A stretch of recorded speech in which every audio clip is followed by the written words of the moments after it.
Welcome back to Speaking Spurs with me, Kieran, talking all things Tottenham, where today we're going to talk a bit about the Everton game, the 0-0 draw in the Premier League that sees us now sitting ninth in the table, 6 points off of the top four after certain teams picked up victories, including Arsenal. So, if you haven't done so already and you're new to the channel, please subscribe to the channel. Don't forget to support it with a thumbs up and make sure you comment below. So, without further ado, let's jump into it and talk about the game. So the game itself was fairly scrappy at times, no real quality from either team, if I'm honest. We were well organised, we had a fairly decent shape, as did they. Defensively, their shape I thought was very good.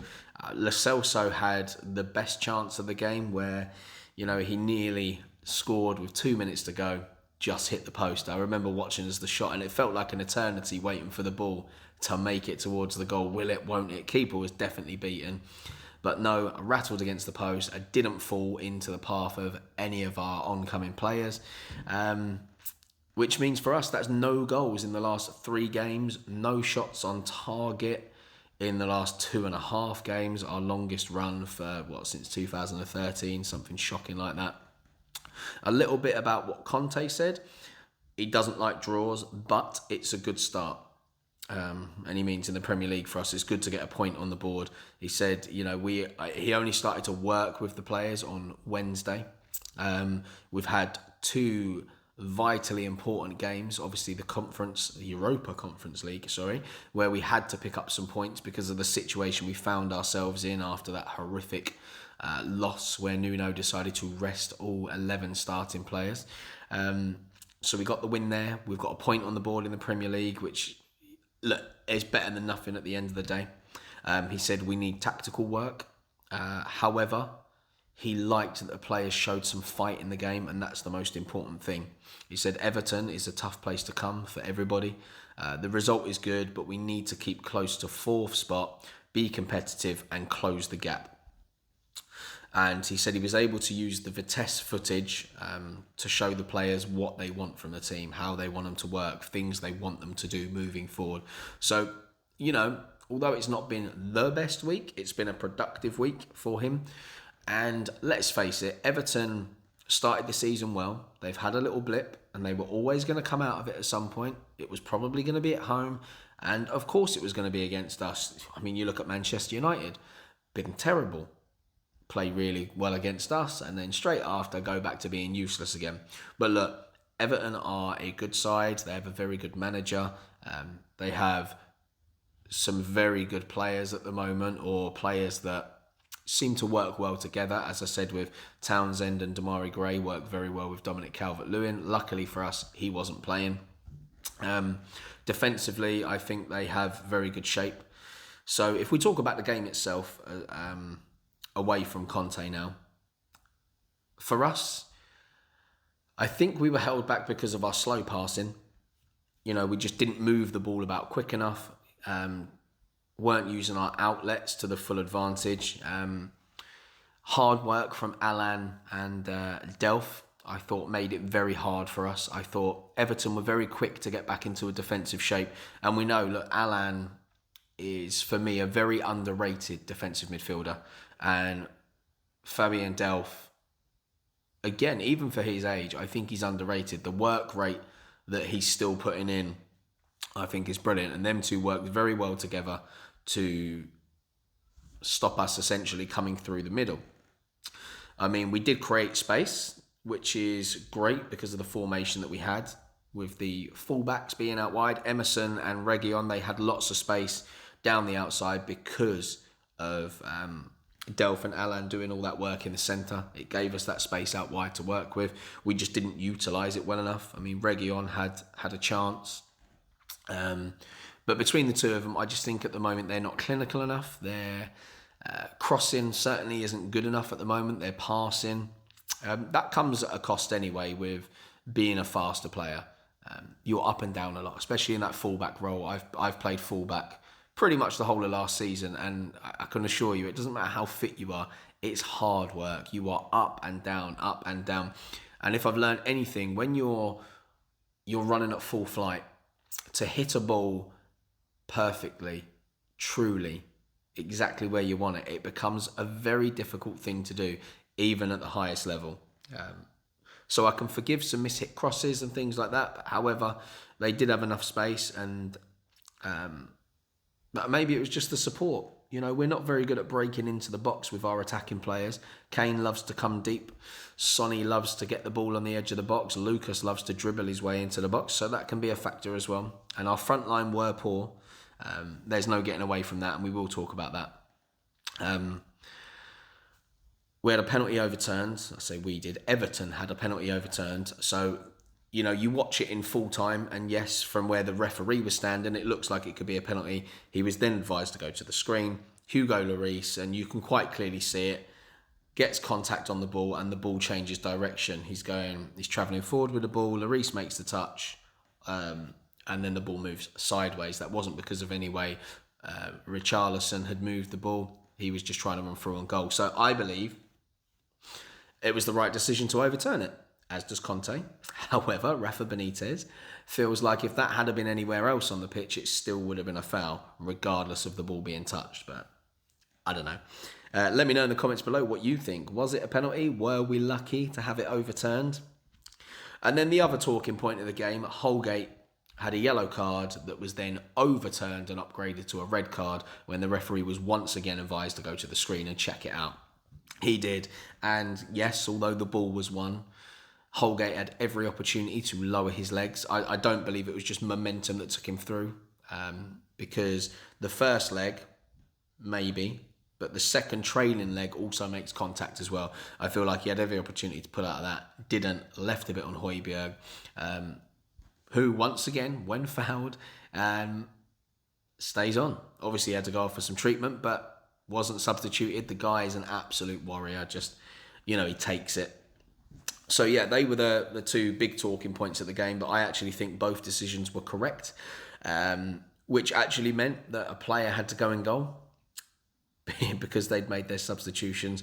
We couldn't take full advantage of it. I don't think there was long enough left in the game. We did have a free kick from that incident straight away. But if that was me, I'd have just been getting the ball to near the edge of the box and just shooting for the rest of the game.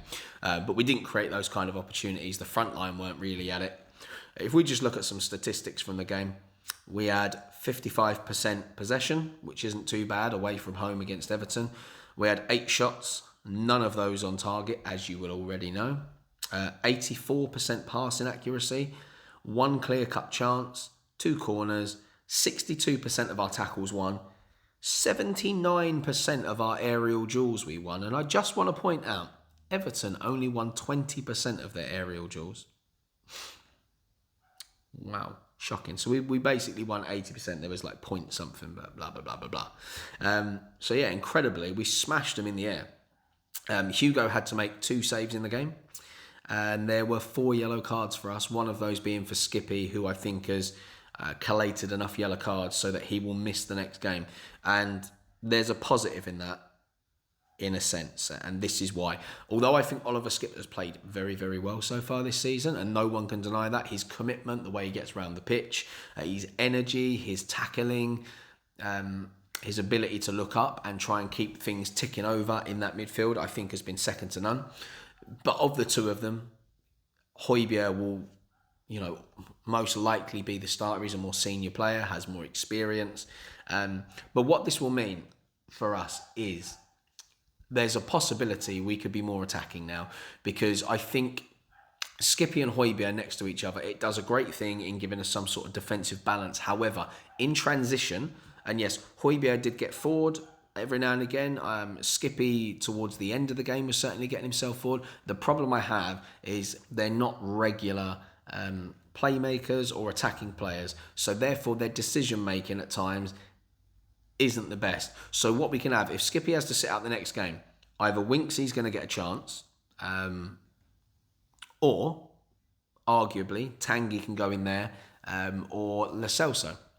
And I would like to see one of them two go in there and the other one be a bit further forward, just for the reason I think we need somebody that is going to be better in transition to help us make something happen. So if that happens, it will be exciting to see how that occurs. Or in January, is Conte going to bring in a midfielder to have that role where they're the driving force? Essentially, we need a box-to-box midfielder to be next to either Højbjerg or Skippy. Yeah. So let's talk about the players themselves and do some player ratings. So Hugo Lloris comes in with a 6. Nothing down to anything he did. He just wasn't required to do a lot, so it's hard to bump his mark up, although he didn't do anything wrong. So he had 1 shot to save in the first half, 1 shot to save in the second. Obviously, the penalty shout, which wasn't given. He had a quiet afternoon, which is testament to our midfield and defence, I feel. So then moving into the defence, Romero, giving him a 7. He made a couple of decent blocks throughout the game. Did get a yellow card after an altercation with Richarlison, but I actually thought there was going to be some sort of altercation between them anyway throughout the game. Richarlison can be a bit of a baby at the times, throws his toys out the pram. He can be a bit, he instigates things on the pitch, and that's that South American attitude that we see time and time again. So a Brazilian up against an Argentinian, not surprised there was a yellow card. Dyer, a 7 as well. I actually thought he was fairly strong. He did his job. Not much other to say than that, really, because it was a fairly quiet day for us. Davies back in that left centre-back position again. I thought he did very well. At times, I actually thought he was our best player on the pitch. I feel like he's got a new confidence. I think that he knows he can trust Reguilón on the left with him, and I think the fact that there's another 2 centre-backs with him, there's more of a trust. There's less work that he has to do. There's always someone close enough by for him to give the ball to. We've got 2 holding midfielders, so he's got the right conditions around him now to succeed at Tottenham. So, you know, the last 2 performances he's played as a left-sided centre-back, I can't really criticise him too much. He even still managed to get forward a few times. He can alternate with Reguilón throughout the game. So I think it just works for him, if I'm honest. So I actually gave him, Davies, a 7.5. I don't normally give 0.5s, but it wasn't quite good enough for an 8, and I thought it would have been unjust to give him the same mark as Romero or Dyer. And I couldn't really give Romero or Dyer a 6 because they didn't do too much wrong. Now moving on to the wing-backs, Emerson Royal. I feel like he's getting better game by game. He's growing into it. He got forward quite a bit without the final product being there a lot of the time. So he needs to work on his crossing, definitely. He did his defensive job as well, so that's why he's got a 7. Reguilón on the other side, I've been a little harsher and given him a 6, and that's mainly because I expect more from him. Look, he picked up an early yellow. He had a chance that he put wide. He pushed up a lot, but for him, from when he first came into the club and the quality that he showed of his crossing, I just don't think for his standard it was good enough. And yes, I know that sounds harsh because he's come from Real Madrid and Royal's come from Barcelona. Maybe they should be compared equally, but Reguilón has had more time in the Premier League, so that's why he's a 6. Skippy comes in at a 7. I think he defended well. Well, I say 7. He comes in at a 7.5. 7.5 for him as well. I think he defended well. He tried to attack towards the end of the game.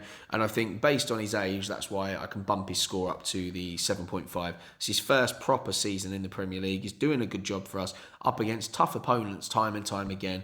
And I think he's really showing, you know, what he can be for the future. I mean, if not now, he's doing a very good job as it is. So 7.5 for him. Højbjerg comes in at a 7. He worked hard, as he always does. He was the one that was fouled by Holgate for that red card. He pushed up a bit at times in the game. Again, he's just lacking that little bit of quality. His decision-making on the ball isn't always the best. Now moving on to where things were a bit meh. Our front 3. Lucas Moura, 5. I feel like he had good footwork, as he does most of the time, especially for his first effort on goal, which ended up being blocked. And it was a good block as well. He was lively, but he lost the ball a lot. It was one of them games where we didn't see the best of Moura. It was his headless chicken moments. His passing was off. No end product. And we know that he has to work on his end product. So, yeah, 5 for him. Sonny on the other side, 5 again. He was booed by the Everton fans, and that was because of that injury that he put onto Gomez 2 years ago. You know, a bit harsh. It was unintentional. He was horrified himself when it happened. No intent from him whatsoever. Didn't deserve to be booed, but he was for the whole game. That might have affected him. I'm not too sure. We know Sonny can be a bit emotional at times. So that may have affected him. But he didn't really have much of an impact on the game. And this happens sometimes with Sonny. He does go missing in certain games. So a 5 for him. And then Harry Kane, also a 5. Some good play to set teammates free at times. But not involved much in the second half at all. No real quality. Didn't get any shots on target once again. So I feel like if you're going to give the other 2 a 5, you've got to give him a 5. And I would say that he was poorer than Reguilon on the day, who got a 6. So that's my justification. Let me know below what you think of those player ratings, if you agree, or, certainly your own player ratings. Now, the substitutes, I'm not actually going to rate them because Doherty came on for Reguilon with, 20 minutes left in the game. He kept cutting inside because he's not a left wing back, he's a right wing back. So naturally, he kept cutting inside. He tried to deliver some crosses. A couple were okay. A lot of his passing was pretty meh, iffy. Lo Celso came on for Lucas Moura, again with 20 minutes to go, and we saw that he tried to make a difference in the game, nearly did with that curling shot that thudded against the post. And then Tanguy, he came on for Sonny, but had next to no time to make any kind of impact on the game whatsoever. So that is it for your player ratings and talk on the substitutes. Let me know what you think below. Give me a comment on that. So, international break time. Hopefully none of our players come back with injuries. So far, the 2 international breaks that we've had, we've come back from them in a worse position than when we started the break. We've had players injured and things like that. So hopefully the players can all come back unscathed. It'll give Conte a good chance to work with some of the players that don't necessarily feature too much because that's all he's got to work with. So you might see some potential in those for performances going forward. But in terms of shooting and things like that, I feel we will create more chances. It's just going to take time for the lads to slot into this system and really get it going. Obviously, they've got no time to work on it over the international break because the majority of our players will be with their international team, so they can't actually work as a unit. There's going to be players missing, so those relationships that you would want to build can't be built. But look, that's it for today. Next up in the Premier League, we return on the 21st of November against Leeds United, and that is live on Sky Sports. We'll talk more about that as the international break goes on and any stories that come up in the meantime. So thanks for sticking around. As I said earlier in the video, don't forget to subscribe to the channel, like and comment. And just on that subscriptions, it is important because at some point I want to do live streams. So when a game finishes, we can talk about it there and then. You don't have to wait for these videos if I'm available. So if you are someone that enjoys the videos and you watch them regularly and you aren't subscribed, if you could just do that for me, it takes 2 seconds. You don't have to turn on the bell notifications so you're not harassed all the time by ping, ping, ping, new video. That'd be fantastic. So thanks for sticking around today, guys. Take care, and until tomorrow, come on, you Spurs.